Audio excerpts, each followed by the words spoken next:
Boa noite a todos, minhas irmãs, meus irmãos.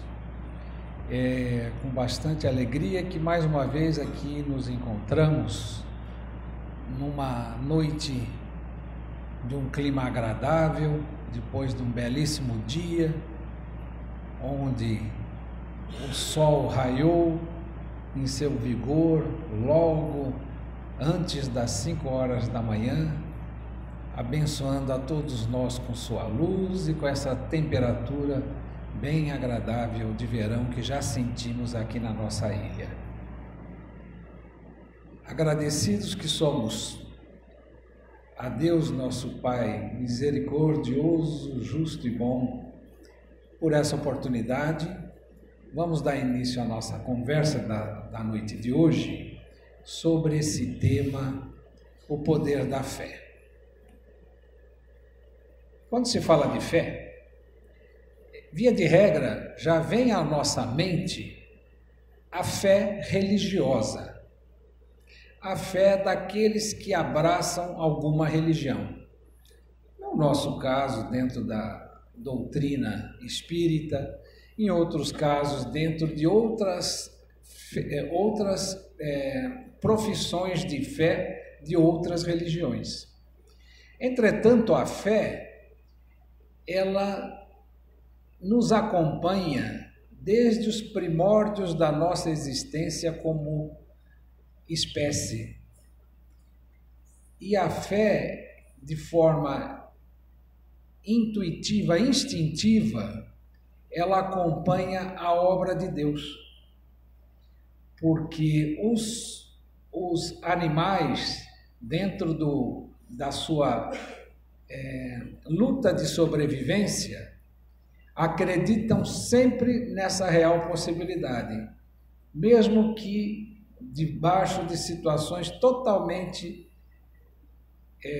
desfavoráveis, totalmente inóspitas, através desta inteligência ainda em estado bruto, que é traduzido pelo instinto, buscam a sua preservação.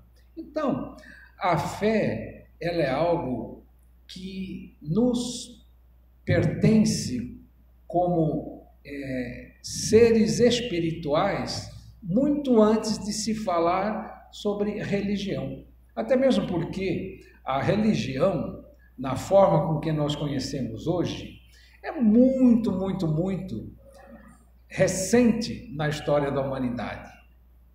Se nós formos voltar um pouquinho na história dos homens, nós vamos encontrar há 20 mil e até mais do que isso, 30 mil anos atrás, inscrições rupestres, inscrições dos habitantes das cavernas, onde eles já mostram uma reverência de fé, mas mais do que isso, a maior parte dessas inscrições mostram a luta pelo viver. E no retratamento que fazem nas rochas dessa luta, eles mostram um ato de fé na vida.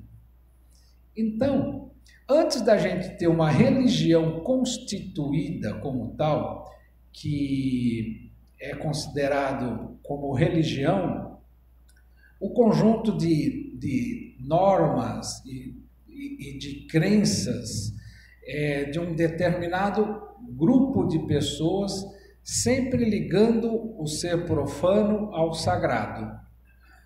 Então, essa nossa ligação com o sagrado, e que representa a sacralização do ato de viver, é que é traduzida como religião. Mas o sentimento de pertencimento ao universo, o sentimento de ligação com algo superior a nós mesmos, ele faz parte do ser humano desde os primórdios da sua existência nesse orbe planetário que nós chamamos de Terra.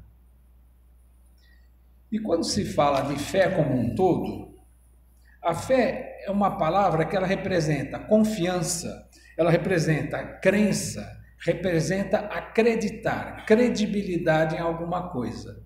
Mas se nós formos buscar na origem, a fé do português, fé, ela é um derivativo pela língua do seu original, que é o latim. No latim, nós temos o termo fides, que é o mesmo termo que dá a origem à palavra fidelidade.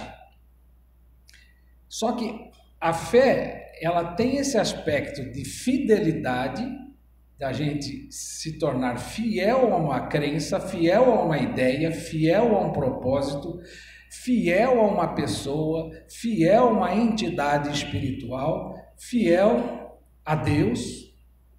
Mas ela tem um outro lado que vem do grego. Existe uma palavra grega, a civilização grega veio antes da civilização romana, e muito da civilização romana veio dos gregos. Mas a fé, na palavra grega, ela chama-se pistia, pistia. E a pistia, ela mostra o outro aspecto da fé. O fides romano mostra o aspecto de nós nos fidelizarmos àquela ideia, aquela coisa, aquela crença, enfim. Só que o fides grego, que seria o pistia, ele mostra esse outro aspecto da fé, que é a crença, o ato de acreditar firmemente. Então, quando se fala fé, eu tenho fé em mim, eu tenho fé numa ideia, tenho fé num propósito, tenho fé numa pessoa, tenho fé no esforço de uma pessoa, tenho fé no propósito de um grupo. Tudo isso é fé, desprovido do aspecto religioso, mas é fé. Por que desprovido do aspecto religioso? Porque hoje, passados aí 20 séculos desse mundo cristão conhecido, aqui principalmente no lado ocidental do nosso planeta, nós temos uma sociedade leiga, onde a religião ficou dissociada da vida cotidiana.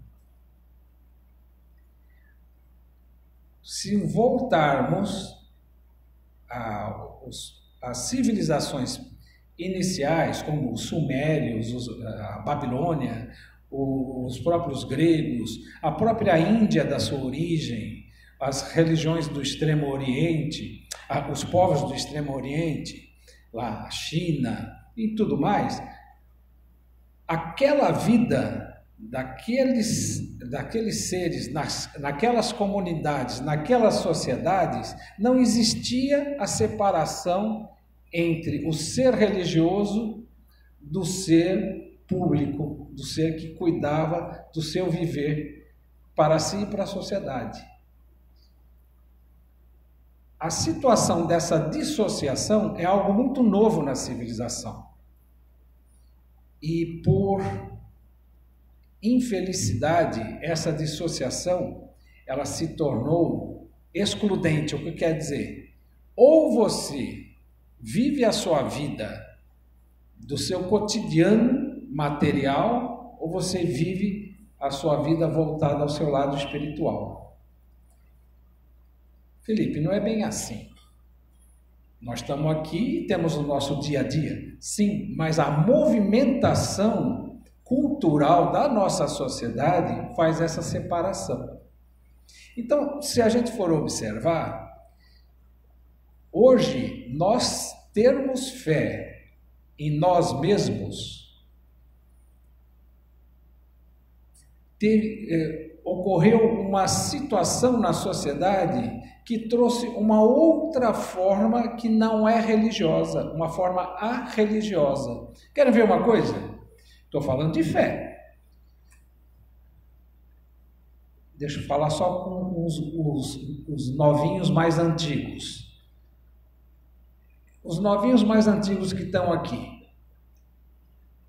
Quando nós, na nossa juventude, ouvíamos falar de autoajuda? Não tinha. Autoajuda, na boa vontade, era faz porque tem que fazer, se não fizer vai uma chibata, mas não tinha esse negócio de autoajuda. Então hoje nós temos,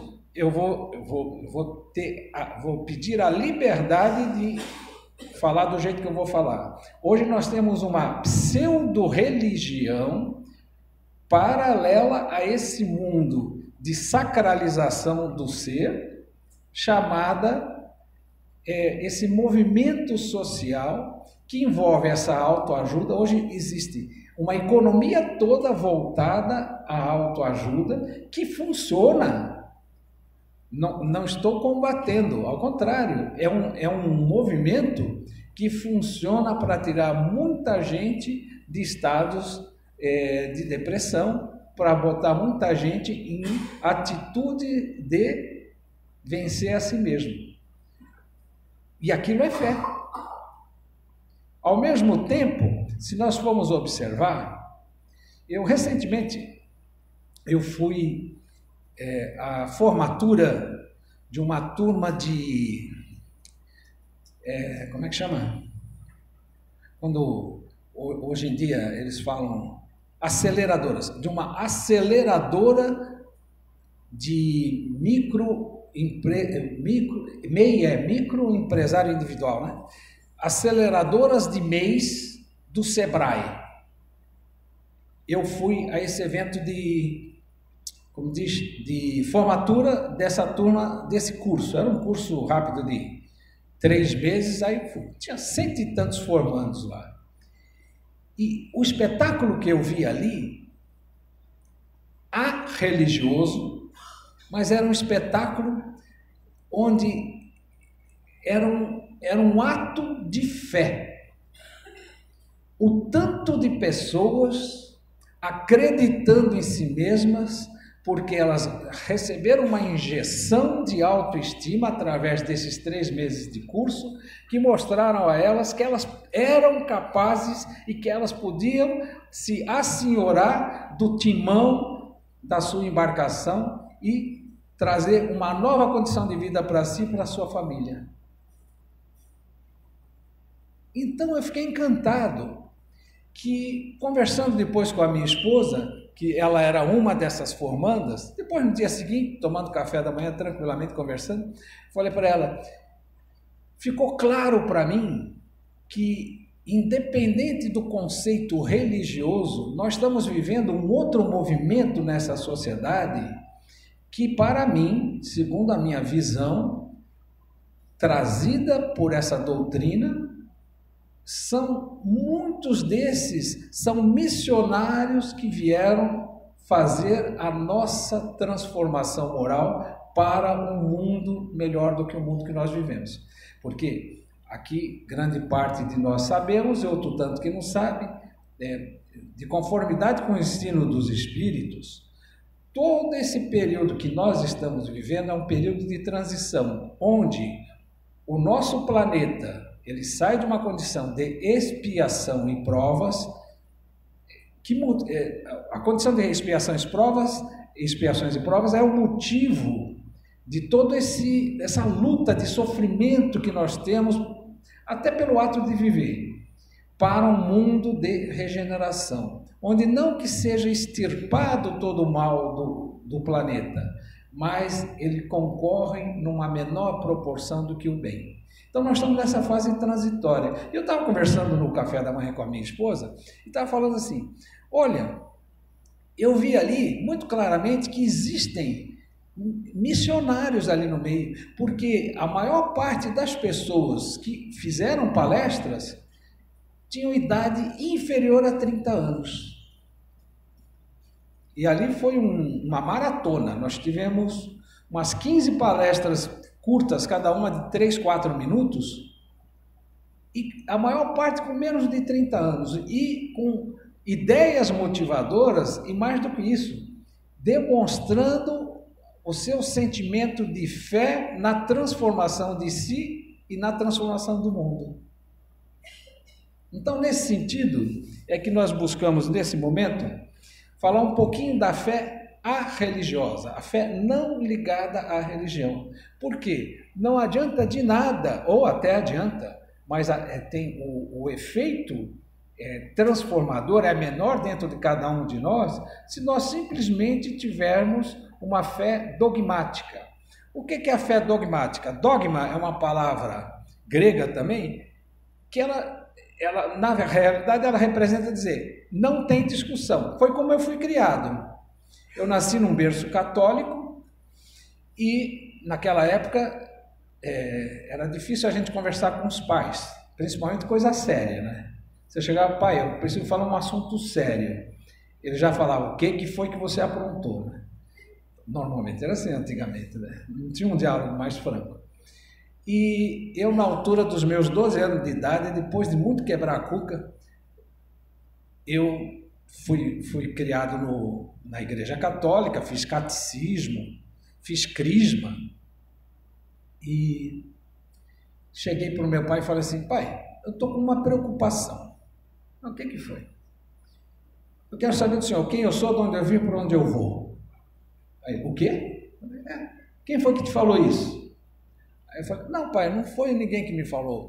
É uma coisa que já vem me cutucando, assim, me incomodando já há um tempinho. Um tempinho quanto? Meu pai era português, né? E português é tudo direto, assim, né? Não sei se tem alguém aqui igual desse jeito, mas é sangue português, é assim. Um tempo quanto? Pai, que eu tenho lembrança, lá pelos 8 anos de idade eu comecei a sentir uma coisa esquisita sobre isso. Isso é bobagem de criança. Aí eu falei, mas pai, então eu vou perguntar uma outra coisa. Que negócio é esse da Santíssima Trindade? Como é que pode ser pai e ser filho ao mesmo tempo? O filho é filho do pai, que é pai do filho, e ao mesmo tempo é a mesma pessoa. Olha, isso aí é alguma bobagem que estão colocando na tua cabeça.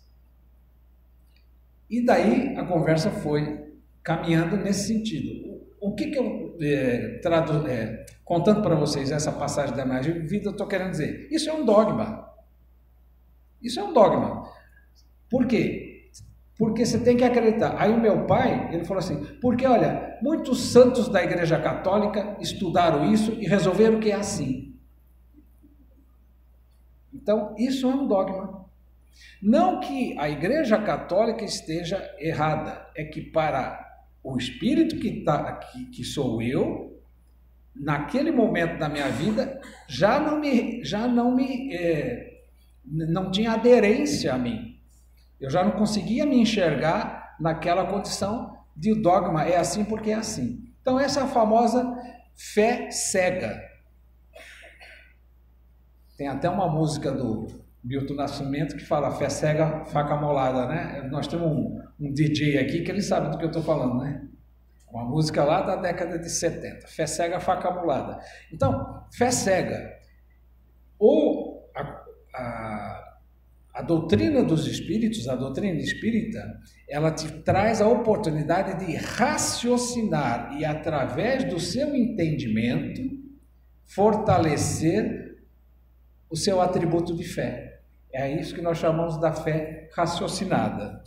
Mas aí, aproveitando que eu estou falando da doutrina, lá no Livro dos Espíritos, que é o primeiro livro da codificação feita pelo nosso codificador Allan Kardec, da resposta dos Espíritos, o Livro dos Espíritos, só por uma facilidade, alguém aqui nunca folheou o Livro dos Espíritos? Quem nunca folheou? Não tem problema não ter folheado. Ok, o Livro dos Espíritos é um livro feito de perguntas e respostas. A primeira edição dele foi de abril de 1857 e ela tinha 501 perguntas. Olha que arrumar 501 perguntas não é qualquer um que faz, o Kardec fez. Só que aí, para melhorar, a segunda edição já veio com 1019, é o número de perguntas que nós temos hoje, 1019 perguntas. E lá pelas tantas, na pergunta número 922 dessa segunda versão, ele diz assim, essa pergunta. A felicidade terrena é relativa à posição de cada um. O que é suficiente para a felicidade de um faz a desgraça de outro. Há, entretanto, uma medida comum de felicidade para todos os homens? Ele estava questionando sobre a busca da felicidade, que é um tema presente na vida de todos nós. E qual foi a resposta dos espíritos? Para a vida material, a posse do necessário. Para a vida moral, que é a vida na nossa condição como espíritos imortais, para a vida moral, a consciência pura e a fé no futuro. Ora, muita gente fala assim, eu tenho uma alma, como se eu fosse o corpo que possui uma alma. Mas a realidade é que nós somos um espírito imortal que habitamos um corpo. Ora, se nós habitamos um corpo material, nós temos que preservar essa condição do nosso corpo para que o nosso espírito viva dentro dele, viva com ele. Então, nós não podemos nos abster da condição da materialidade da nossa vida. Então, a resposta dos espíritos. No aspecto material, nós necessitamos do suficiente para viver.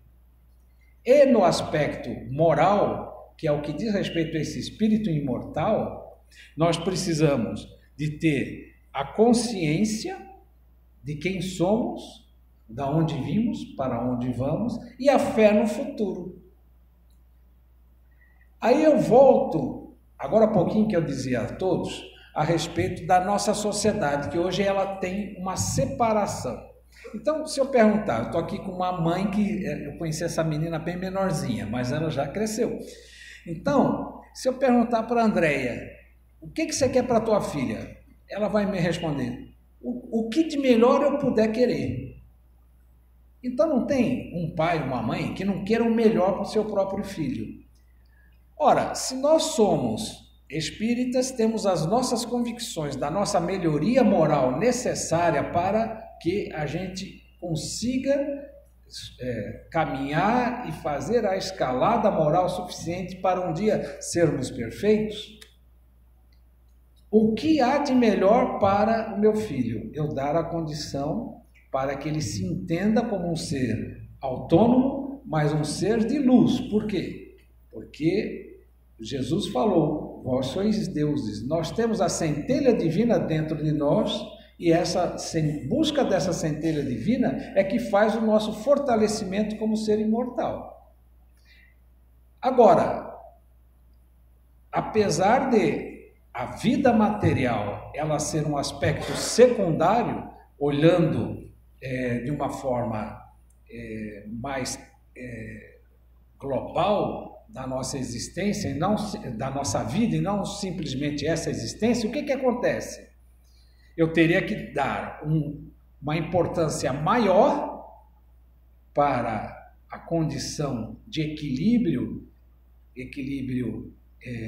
mental, equilíbrio moral, satisfação, a plenitude da vida, do que dos aspectos materiais. Aí nós nos desgastamos enormemente, trabalhamos além do possível, nos ausentamos da vida do filho desde pequeno, porque nós estamos procurando fazer suprir a parte material e deixamos de cuidar do aspecto moral.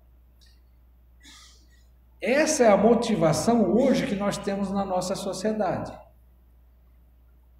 Nós saímos da Idade das Trevas, lá da Idade Média, através das luzes do Iluminismo, que tiveram como filha as luzes do Iluminismo a ciência. A ciência teve como consequência a Revolução Industrial, que nos trouxe uma sociedade cuja economia se movimentava através do capital. Isso se exacerbou e chegamos a uma sociedade de consumo. Isso sendo colocado sem o contexto moral que a religiosidade pode trazer a cada um, não a religião, a religiosidade se torna exacerbadamente o quê? Uma busca ensandecida pelo consumo. A ponto de, toda vez que a Apple diz que vai ter um novo aparelho, uma nova versão de aparelho, fica a gente dormindo nas filas 3, 4 dias, debaixo de frio lá nos Estados Unidos, para ter a condição de ter o primeiro versão XYZ 948 do aparelho. Qual o sentido para a vida real que existe nisso? Nenhum. Entretanto, é a movimentação pelo consumo.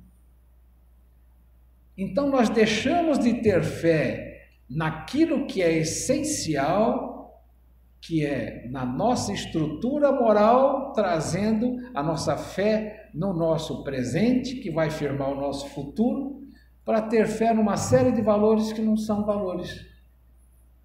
Até são, mas não são valores significativos para o nosso ato de existir. Mas isso é consequência dessa separação entre o ser espiritual, que tem esse conceito de religiosidade dentro de si. A religião, ele vem da palavra em latim religare. O religare representa ligar nós, na nossa condição humana, ao que há de mais alto. Isso acontece desde o berço das civilizações. Existe um autor romeno, que ele viveu no século passado, ele nasceu logo no começo do século, acho que em 1907, se eu não me engano, e desencarnou lá em 1980 e pouco. 84 talvez, chamado Mircea Eliade. Ele era romeno, depois ele se naturalizou americano. E o Mircea Eliade, ele tem um livro chamado O Sagrado e o Profano.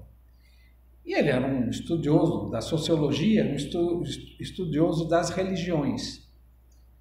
E ele mostra através de retratando as diversas civilizações, não só da antiguidade, como civilizações já que nós conhecemos, como a Pérsia, como, enfim, Babilônia e tudo isso, e também comunidades ainda em estado selvagem da atualidade. Então ele estudou os aborígenes australianos, estudou os índios americanos do sul e do norte, e ele chega à conclusão de que no momento em que nós rompemos essa nossa conexão com o divino, nós nos perdemos na horizontal da vida. E é por isso que nós vemos uma sociedade sem fé em si mesmo. É por isso que nós vemos uma sociedade hoje doente por conta de depressão, por conta de esquizofrenia, por conta de transtornos obsessivos compulsivos, por conta do suicídio. O suicídio nada mais é, na maior parte das vezes, como a mais alta expressão da falta de fé em si mesmo e na sua oportunidade de futuro. Nós que temos a oportunidade, que não veio pelo acaso, de nos colocarmos dentro de uma casa espírita, temos essa bênção, temos essa grande oportunidade de nos reconectarmos a esse ser que ele não perece, a esse ser eterno e que é um ser que busca a sua perfeição. Cada um de nós, um dia seremos perfeitos. Isso está colocado quando o nosso codificador questiona em O Livro dos Espíritos como Deus cria os espíritos. Os espíritos respondem assim. Não vou falar exato o que está escrito no livro, vou dar uma traduzidinha, tomo essa liberdade com as minhas palavras. Eles disseram assim: não há condição de vocês compreenderem como Deus cria os espíritos. Entretanto, uma coisa nós conseguimos trazer para vocês para reflexão.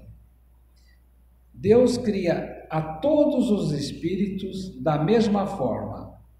Todos são criados simples e ignorantes, mas dentro de cada um deles uma centelha divina, uma centelha do próprio Deus Criador, que é ela que nos impulsiona a sermos perfeitos. Então, desde que a inteligência distribuída na natureza, ela se individualiza na criação de um espírito através da vontade de Deus, esse espírito, ele nasce para a eternidade e essa eternidade vai ser representada pela perfeição. É um caminho no qual nós estamos só nos primeiros degraus.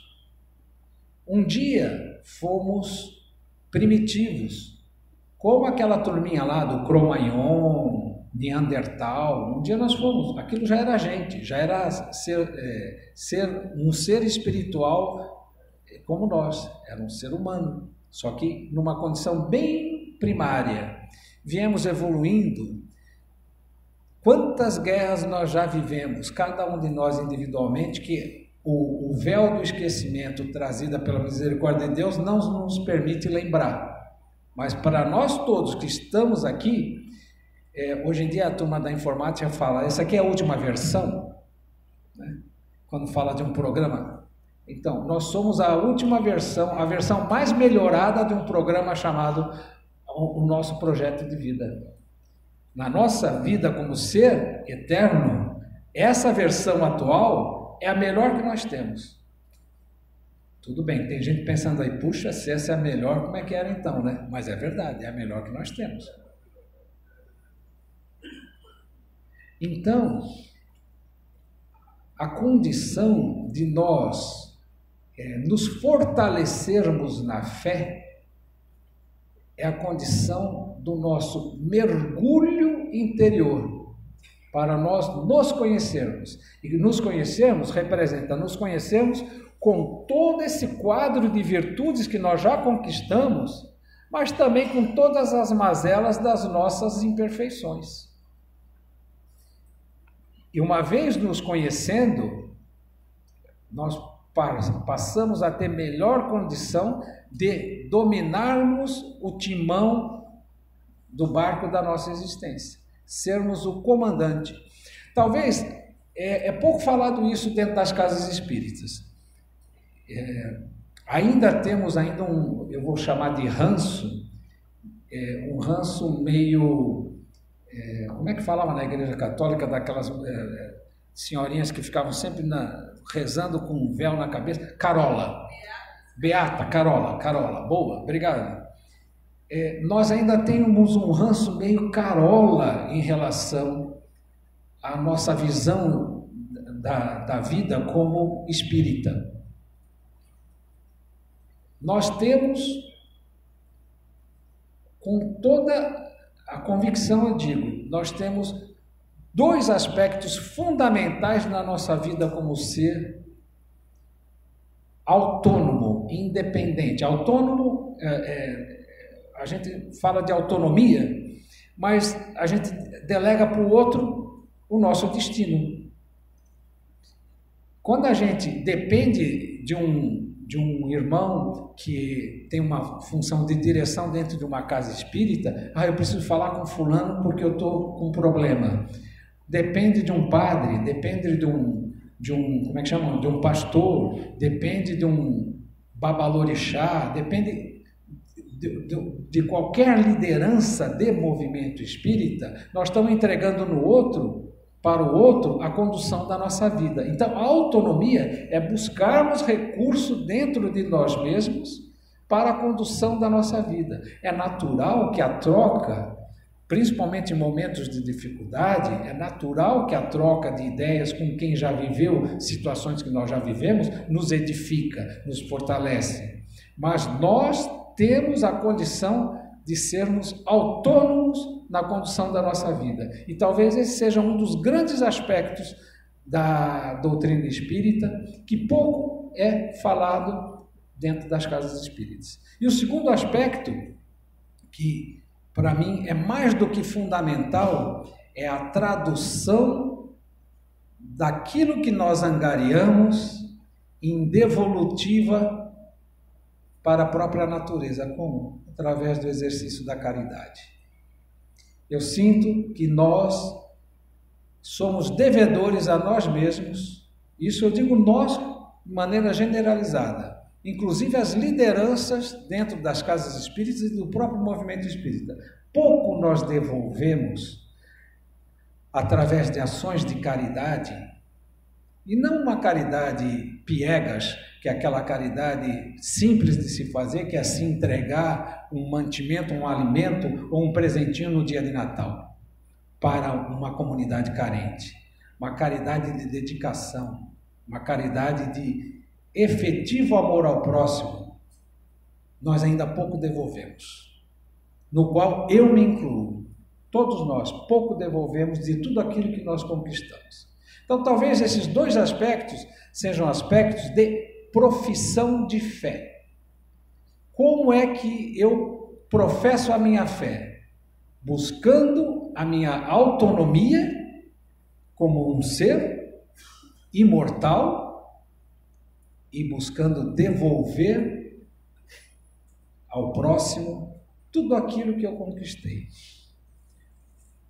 O oráculo de Delfos existia lá na Grécia Antiga, e na testeira do oráculo, até hoje tem as ruínas do oráculo de Delfos, e na testeira tinha uma frase que foi usada segundo Platão, que era discípulo do Sócrates, que tanto quanto Jesus nunca escreveu nada, foi usada por ele para a resposta a uma situação ali que fica difícil pelo horário de eu contar a história inteira.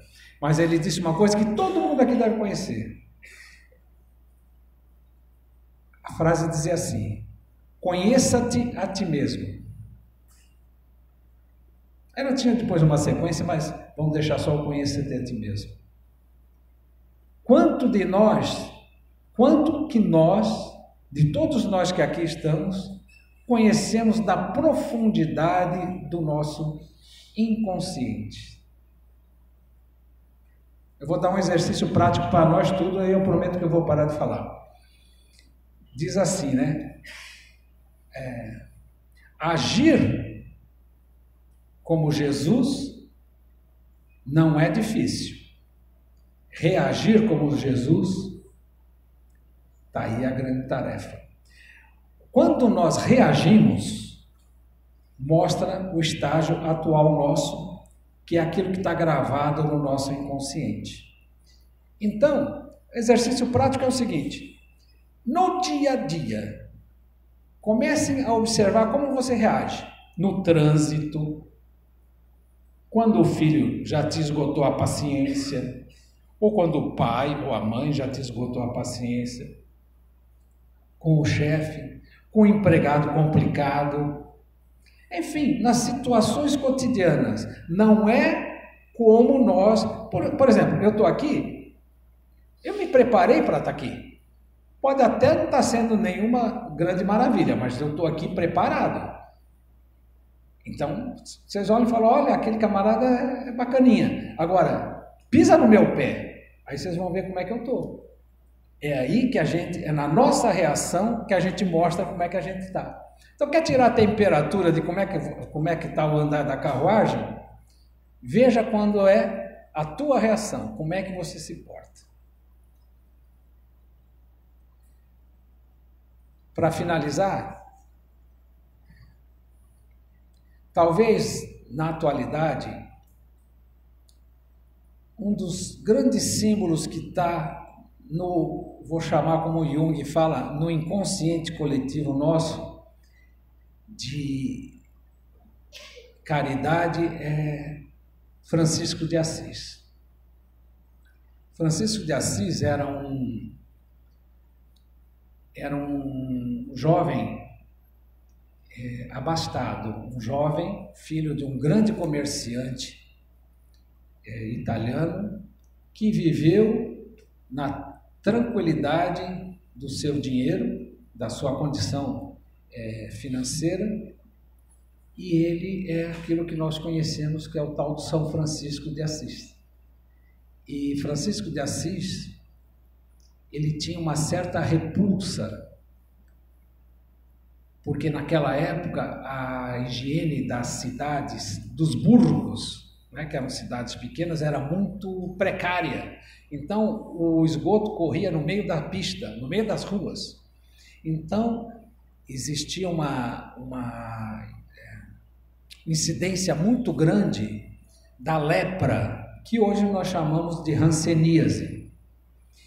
E os leprosos, quando a doença era incurável, então quando alguém era acometido da lepra, eles eram separados da sociedade, colocados para o lado de fora dos muros da cidade e iam viver marginalmente lá.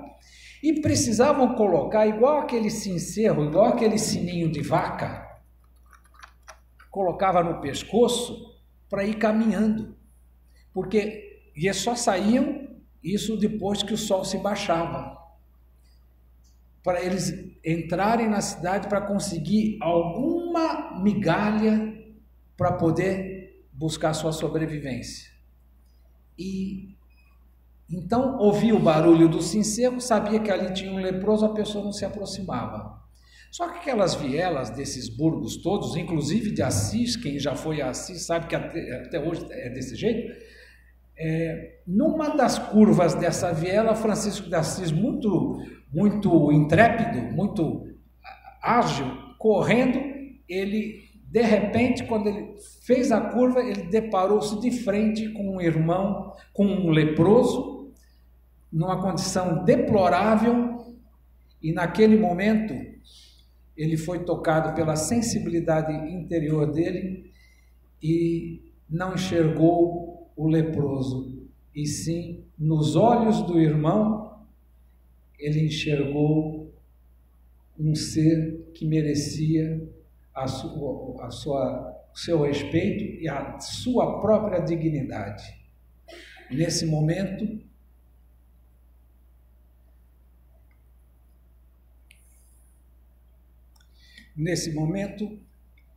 ele trouxe esse irmão nos seus braços, deu-lhe um beijo e a partir daí houve a conversão de Francisco de Assis.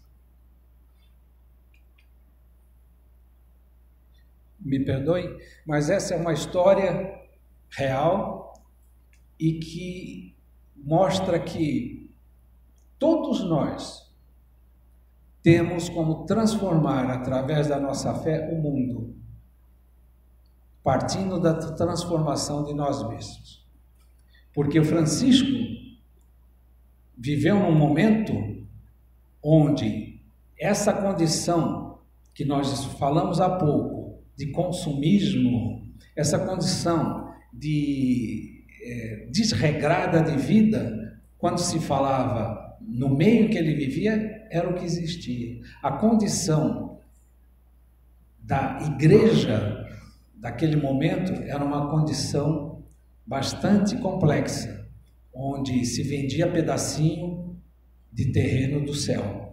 Nada parecido com o que existe hoje por aí também, né? Mas se vendia pedacinho de terreno do céu. E Francisco de Assis, com sua trupe, não vou nem chamar de sua irmandade, ele foi recebido pelo Papa da época. E quando ele entrou na câmara onde ele foi recebido, ele caminhou com as roupas parecendo um mendigo, se ajoelhou e beijou a mão do Papa como era a reverência da época. E nesse momento, esse Papa chorou, pediu perdão a Francisco e se ajoelhou e beijou a mão de Francisco.